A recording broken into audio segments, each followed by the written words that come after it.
Buckle your bootstraps, everybody, because I just finished the scariest knife that I've ever made in my apartment. So the knife in question is called a hawk bill knife, and don't ask me why it's called that, I have no idea. So this knife was a commission piece, and if you're interested in having a custom knife made for you, which comes with a video of me making it, which is pretty cool. There's not a lot of custom made products that you can buy that come with a video of the person making it. Go ahead and DM me on Instagram and we can talk about it on there. So let's talk about some of the requirements for this knife.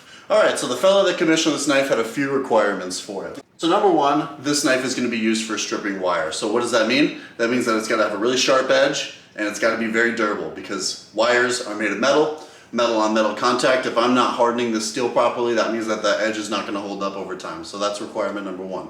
Number two, it's got to be comfy. This is going to be a daily use knife, so I really want to make sure that this guy is comfortable using this on a daily basis. It's not going to give him any blisters. It's not going to be uncomfortable in his hands. And I know this guy has huge hands. He actually has bigger hands than I do, and I have pretty decent sized hands. So really wanted to make sure that this knife was going to be comfortable for him to use on a daily basis, because I know all the knives that he's used up to this point have not been comfortable. And number three, he requested turquoise in this knife. Now originally we talked about doing turquoise pins in the handle. However, I went to the Texas Blade Show and I found this really cool block of wood that had some turquoise marbling in the middle that's made out of epoxy, I think. Sent him a picture of that, he loved it, and we ended up going with that turquoise handle instead. And as a compromise, I still wanted to do something fun for the pins for this handle, so I told him I would do titanium pins. And we're not just talking regular pins here, all right? We're gonna be coloring these titanium pins so they're freaking purple. Yeah, that's right, I got multiple camera angles, what's up? So the last thing my client requested was a textured spine for this knife. Here's a reference picture I gave him to use for this, so the plan is to put that same kind of texture on the non-blade side to give it a little extra pizzazz. So once I had the design for this hawkbill knife, I started to cut it out of this 1095 billet. And you'll notice I don't cut all the way through the steel, and the reason is that if I do that, it's just gonna eat up these Dremel cut-off discs. So instead I just cut it 3/4 of the way through that steel. Got that cut out, and the next step is going to be updating this profile because straight off the grinder doesn't look that great. For the profile for this blade, I decided to use my tungsten carbide carving bits that I had for my Dremel, which is something I didn't do on my last project and honestly really wish that I did because it saved me a ton of time. I actually ended up spending way less time on the profile of this than I did for the dagger, so it was really helpful for that and saved my neighbors a ton of headache from having to listen to me file on this blade forever, so you're welcome. But the next step is going to be texturing the back of this blade. And you saw the reference photo that I was going to use for this, and I decided to go with my tungsten carbide Dremel bits to create the texturing. I thought that it was going to be a decent sized radius for that. And I went and started to kind of carve away. Did I look at any videos on how to do it? No. No, I didn't do that. Why would I do that? That's ridiculous. I'm an artist. Listen, I don't plan things ahead of time that much. You want to see that? I'm not a measurer. This is the only ruler that I use ever, and it's from the 3rd grade, okay? I base a lot of what I do off of feel, all right? It's gut feeling. I'm a gut feeling type of guy. Unfortunately, that means I make mistakes. And on the texturing for the back of this knife, I made a little mistake. It looked pretty poopy. I thought that as I filed on the bevels that this would look better. But it just didn't. After filing on the bevels for a little while, I finally gave up and decided to start over. All right, listen up. This, poopy. I don't like it. I don't like the way it looks. I don't like the texture on the back. I have a different idea in mind on how to make it better.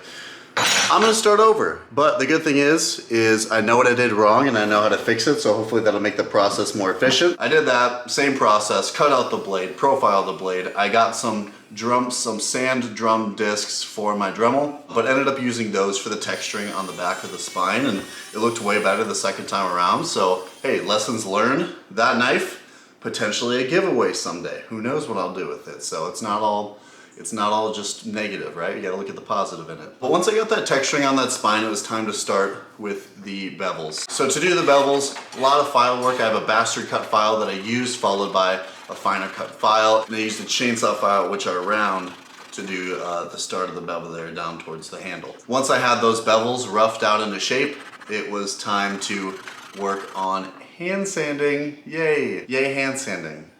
I love it, I love hand sanding so much. Hand sanding, I can't even describe to you guys how stupid hand sanding is. There's nothing that'll make your blade look better than a good hand sand. However, it goes like this. I hate it. I gotta be honest, that's not my favorite thing to do. But we got it done, got that blade hand sanded. After that, it was time to drill the holes for the handle. Now, I don't know if you know this, but if you want to put a pin through a handle, it's got to have a hole in it. Fun fact. Now, there's some easy ways to do this, and there's hard ways to do this. Could I have borrowed my girlfriend's drill to just drill these holes with a regular drill bit? Yes. Yeah, I probably could have done that. I probably should have done that. That's not what I did. I started to drill through it with the Dremel, which can only fit really small bits, and then I decided to use my tungsten carbide bits, which kind of exploded a little bit. It was actually very scary, and I ruined 2 of my tungsten carbide bits by doing it. So that was an interesting decision to make. But I did find out in a pinch, if you need to drill through a piece of steel with a tungsten carbide bit, you can do it. So you're welcome. You're welcome for figuring that out for you. Let me know if you have any more questions. But we got those holes drilled through the tang for this knife, and now it is time to work on the handle. So the first thing we did, take a hacksaw and hacksaw out 2 scales that we can use. One side broke where it was transitioning from the wood to the turquoise piece, so I just re-glued that with some epoxy. Not a big deal, not a big deal. And then after that, we flattened these out by putting a piece of 80 grit sandpaper on the desk and just doing a figure 8 motion. And then I drilled holes through the handle where the pins were going to sit. Once I was done drilling those holes, it was time to shape this handle. I shaped as much as I could before gluing it up.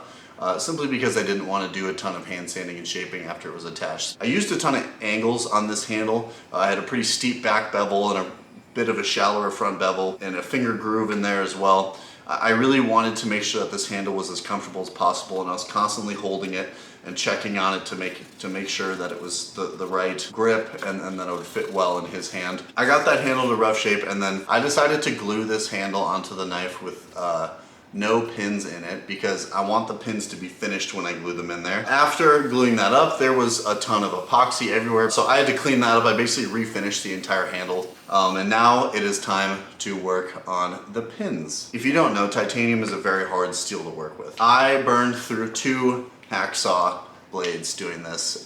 It did cut through it though, which I was pretty surprised. I was a little concerned, and it honestly did a pretty good job considering that those blades were like $5 off of Amazon. So also heads up, if you want any of the tools that I used in this video, link in the description. I have an affiliate link. I get a little bit of kickback from that too, so thank you if you decide to use that. Once I got those titanium pins cut out, I rounded off the ends a bit with both my Dremel and then some sandpaper to make it look all nice and shiny.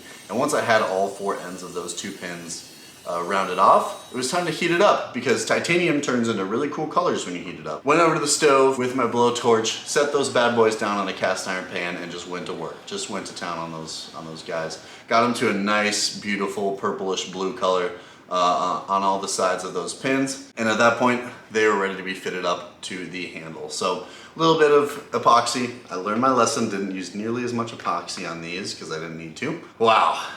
We've made some pretty good progress so far, but we're not done yet. Where the heck are we gonna put this thing? This is this guy's daily use knife. We're gonna be using a Kydex sheath. Kydex, common plastic. It's used for a lot of gun holsters and knife sheaths and all around just a pretty good material to use if you're looking to get into this. So I cut out a rough shape that I wanted this to look like, and then the next step was putting this in the oven. Now when you put it in the oven, it gets soft and you can form it around the knife so it's a nice snug fit onto that knife. So I use this very awesome homemade setup. Okay, so basically I need a way to press the Kydex in between the knife so that it forms to it.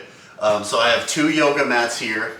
I'm gonna place this one on top, and then I got a book. I'm gonna go on top of that and then push it down. Hopefully that'll be enough that it'll press into it, but we will see. And just like that, the sheath was fitted to the knife. So after profiling that, it was time to figure out how to mount the clip. And I decided to go with adding an extra layer of Kydex on the side that it was going to be sitting on his belt, putting screws through that so that none of those screws were scratching the knife. It was a separate layer, and then adding on the belt clip to that. Now the cool thing about that setup is that that belt clip can be switched either direction, so it can sit on his belt horizontally or vertically, just depending on what he feels comfortable with or what he decides to do that day. So next up, it's time to sharpen this blade. So for this, I used the Sharpening Stone to sharpen this blade. And with that, I present to you the Hawkbill knife.